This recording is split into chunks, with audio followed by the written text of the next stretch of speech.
Jeffrey wants Jessica's attention. I know, maybe if I keep looking at her in a sexy way, she'll notice me. Jessica looks over her shoulder. What the fuck? Jeffrey's staring at me. Look at him, he's staring at me. Why doesn't she notice me? I'm such a nice guy. Adonis doesn't need to put in any effort into getting girls to notice him. His mere existence draws women to him like a magnet. But you know, young Adonis did struggle here. He wasn't very attractive, he wasn't in shape, he wasn't wealthy or high status, he wasn't the tribe leader yet. And so he often felt ignored by the women that he was interested in. But there were some things that he did which really changed it all. You know, apart from the small things like messaging a girl on Tinder and she doesn't reply, or sending a DM and the girl doesn't reply, I can't think of like a very particular story to tell you of the time that I was ignored by a girl in the early periods of my life. But you know what's interesting? It was actually when I started having sex. That's when girls started to ignore me. This was so interesting. I spent a lot of time when I was 17, 18, 19 years old, even before I had even like actually gotten laid. I was researching these things because, you know, I was researching, wanting to learn, okay, what to do, how to fuck, how to make her orgasm and stuff. I was researching these things, and actually it made me worse, bro. I remember when I first started having sex, this was the first time that consistently girls, they would just ignore me. They would just leave me on red, or sometimes that, you know, they'll lead you on. So, you know, oh, do you want to come see me again on Friday? Oh yeah, Friday's good. And then before Friday, oh, sorry, Friday's though, you know,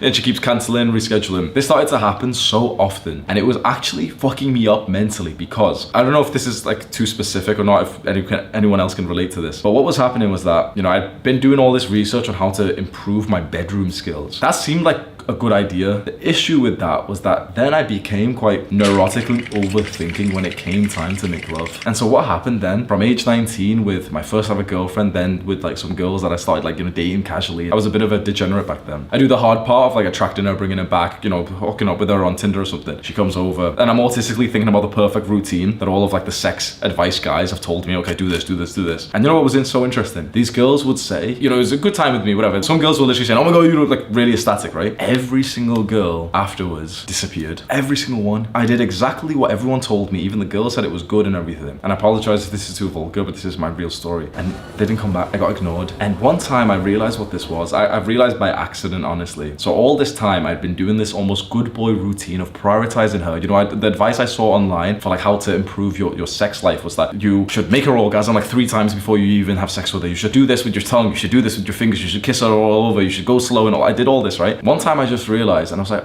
oh, I remember I brought a different girl back, and instead of doing this whole routine of, you know, trying to make her like feel good or anything, bro, I just fucked as hard as I possibly could. Literally, it was almost like an ego thing, whatever it was like an aggressive fucking pound. She came back. What I realized, like, you know, the big sort of period of my life when girls were ignoring me, and especially, you know, they'd just disappear, was because I was acting in the same way that every other guy was. You see, every other guy was following this shitty advice online of like, yeah, focus on her, kiss her everywhere, take her just clothes off slowly and make her come, do this, do this. Every other guy was following this advice, and I was just like them. She could go to any other guy and get them to go down on her, no problem. But a girl finding a guy who eventually would fucking pound the fuck out of them aggressively, and I'm talking about shit that you might think like would be too far, like slapping them, spitting in their mouth and stuff, choking them. That's like a special thing. So I don't mean this to be vulgar with telling you that story, but the reason why I'm bringing it up is because I was just like a normal guy before, maybe even, you know, a guy who's done a bit of research on how to be a good boy in the bedroom and stuff. And it was only when I abandoned all that and went back to my fucking like natural primal desire to dominate, that's when it all changed for me. I've had some experiences that there's no point me even speaking about them, because like no one, well, I have spoke about them somewhere. I've spoke about them in a video which I've linked below. It's a private video that's not on YouTube. 3 bedroom mistakes that you're making. You could go click on that link to go and watch it. And in the sort of emails that you'll get there, I've spoke about some experiences that I've had which I've never mentioned on YouTube, just because I know some like dickheads will watch it and think, oh yeah, he's lying or something. The truth is that most women, probably 80% of women, only want the top 20% of guys in all areas. So the top 20% of guys, the top 10% of guys, they're the desirable ones. And so if you want to be the kind of guy who is desirable, if you want to be the kind of guy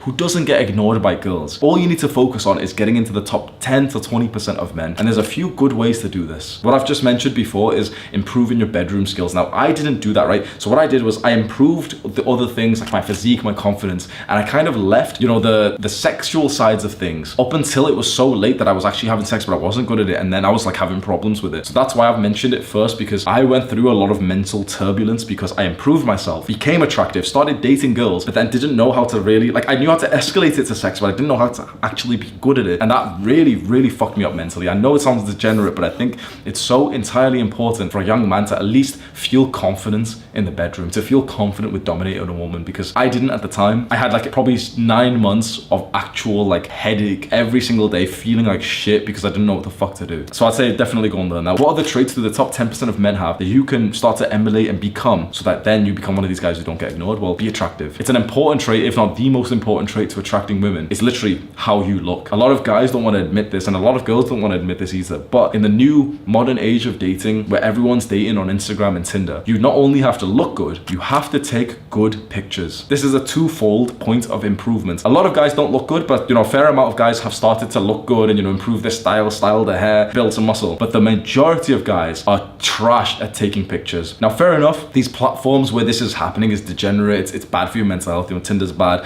Instagram's bad. That's true. But maybe you could go date a girl from your classroom. Maybe you could date a girl from your workplace, or, you know, some cold approach or something. But if you are attractive and you can learn to take good pictures, this is your greatest tool possible, honestly, is just use one of these apps. And the way to do it is to first improve how you take pictures. A lot of guys take pictures in a really unattractive way. Like, I've seen some guides out there that tell men for their Tinder picture to take more of like a fucking passport photo, to stand there and just, oh, make sure you smile, and maybe don't show your teeth, but make sure you smile and look into the camera with a nice shirt. Like, fuck you. Bro, you want to know how to actually pop off on Instagram or Tinder if you want to get girls, right? And I don't recommend using these apps, but if you do want to use it for some reason and you want to specifically use it to attract girls, especially on Tinder, build a good body first of all. Can take, you know, 6 months to 5 years or something. Have a good attractive body, get into the bathroom, take all of your clothes off, grab a towel and put it in front of your dick and hold it there whilst you flex your abs. The majority of guys don't have the confidence for this. If you do this, you'll get 5 times as many matches as you normally do using some like little selfie like most people would recommend. When I started doing this when I was about 20 years old, and I had built like, you know, pretty good physique in university, the amount of likes and matches that I was getting on Tinder,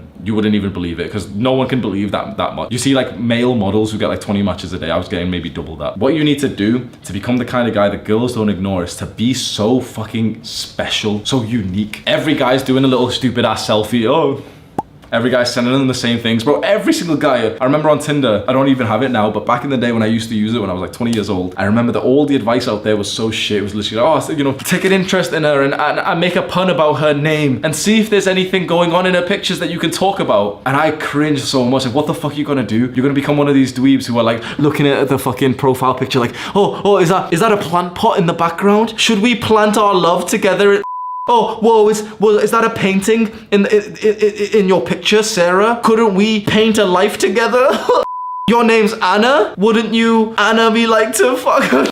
I saw this advice and I thought, okay, that's fucking stupid. You want to be the kind of guy who's not ignored, who's not left on red. Send something unique. You think Adonis is going to send like, hey, Megan. No, shut up, Meg. Like, oh, Family Guy reference. Like, you think she's looking at that thinking, oh, wow, oh, I might fuck this guy. Oh, I can't wait to go on a date with this guy. Oh, obviously not. The type of shit that I was sending back in the day when Tinder was really good for me. I'm banned on Tinder now, actually, but the type of shit that I was sending back in the day, it was just abrasive copy and paste messages. My most successful one, which you might not believe or you might be too scared to use, you can just use it now if you want, or I don't recommend you using Tinder, but whatever, if you are going to use it. A copy and paste message, literally send it to every girl. How tall are you on your knees? Now, of course, you're only going to attract degenerate women from this, but the strategy is still there. So you don't need to copy the exact tactic, you know, do the exact thing unless you're a degen and you're on Tinder and you want to get some like fucking 4 out of 10 British girl or something. But think about the strategy. I am there displaying a profile and message that is so different to my fellow man that she can't help but think about me. She can't help but screenshot my profile and my message to all of our girlfriends,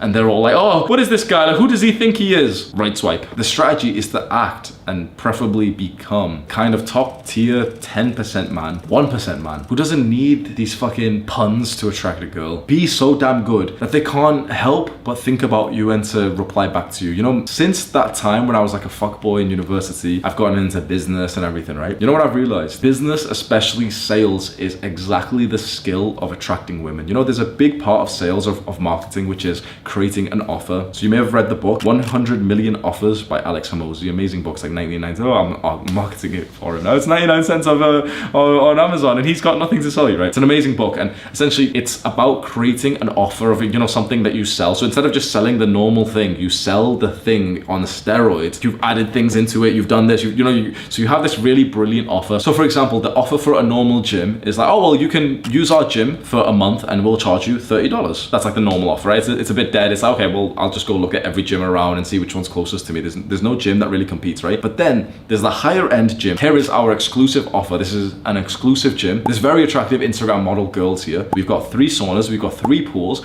we've got an upstairs champagne lounge, we've got social media manager who could repost your content. We've got excellent personal trainers who are big on social media. We have this special machine that does this other thing. We also give you a 25% off discount voucher code from this protein company. We also have a protein bar right there where you can get discounted protein shakes before or after your gym. We also have a pre-workout little station there where you can make your own pre-workout. You stack the offer like this and you then charge 10 times as much as your competition. And guess what happens? This gym that's got all these things is no longer even competing with a little basic gym anymore. They can't compete anymore. They're 2 different things. You couldn't compare a $20 basic ass gym to this one because this is a fucking like top tier offer. If you're broke, okay, fair enough, you go for this one. But if you've got money, there's no competition, you go for this one. Of course you do. And you know why I'm telling you all this? Because the exact same concept works for dating and attracting women. Most guys have the basic ass offer. Like imagine, I really want you to think right now, what is your offer? What is the thing that you're selling to the girl that you want? Because quite frankly, bro, 80% of men's offers are shit. Your offer to a girl is probably shit. What could you offer her? Think about the value, the stack, like bullet point stack of what you could give to a girl, okay? You are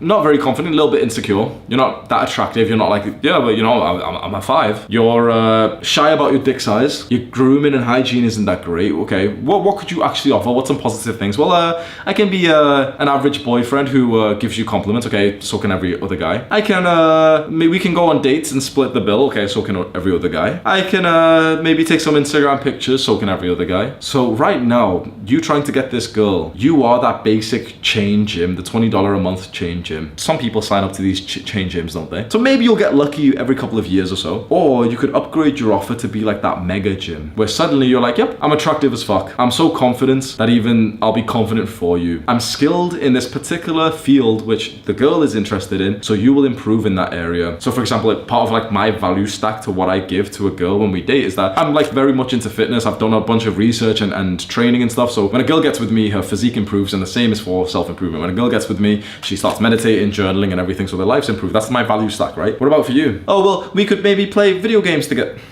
Maybe we can Netflix and chill, but we have to use your account because I don't have one. For most guys, their value stack's fucking nothing, right? But for the high value man, I can fly you out to a holiday every month because I work online. I have a lot of money to spend on shopping, and yeah, we can go shopping together, whatever. I'm not a sugar daddy, but like, yeah, like, you know, spending a few $100s is nothing for me when you're a millionaire, a decamillionaire or something. Yeah, you want to come to Dubai? Yeah, I'll fly you out. Yeah, I've got status. You want to post a picture with me? You'll probably get like 500 followers straight away. How can they compete? All guys who are here are lonely and getting ignored. All guys who are here have such an amazing abundance with women that you wouldn't believe. So where do you stand? Because you know instantly, don't lie, you know instantly, most likely it's here, isn't it? It's here on the basic chain gym offer. You can give her what every other basic Jeffrey can do, which is that, yep, you'll be a quite insecure boyfriend. You won't be confident and yeah, sweet. Maybe a bit neurotic and anxious as well, checking a phone or some shit, right? You can be there, but you can be here. Improve yourself, add to your value stack, learn sales. I know it's so weird telling you to learn like a marketing skill. If you learn sales marketing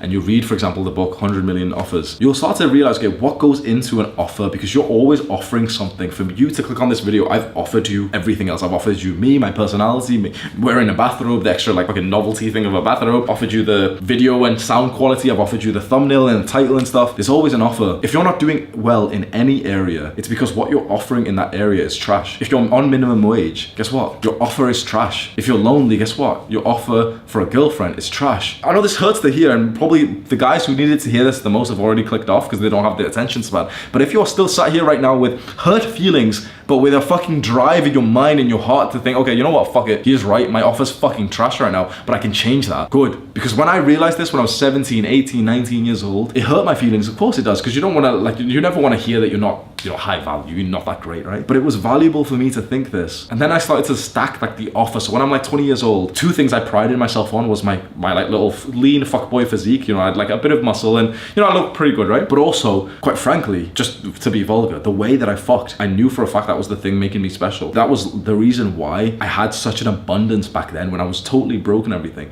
Just because I knew that that was part of a mega like value, like offer stack that every other fucking chain, gym, basic ass Jeffrey couldn't do. These guys could offer her some like mediocre head like every other guy. I could offer her the fucking pounding of her life, bro. I don't know if I'm gonna post this video because it's too degenerate, but if you found some value in it, let me know. Go to the link in the description right now if you want to hear some of those stories and some of the advice that I've got. It's titled 3 bedroom mistakes that you're probably making that you need to avoid, something like that. Click on watch this video right now, do the hard work, especially when you don't feel like it. Mwah.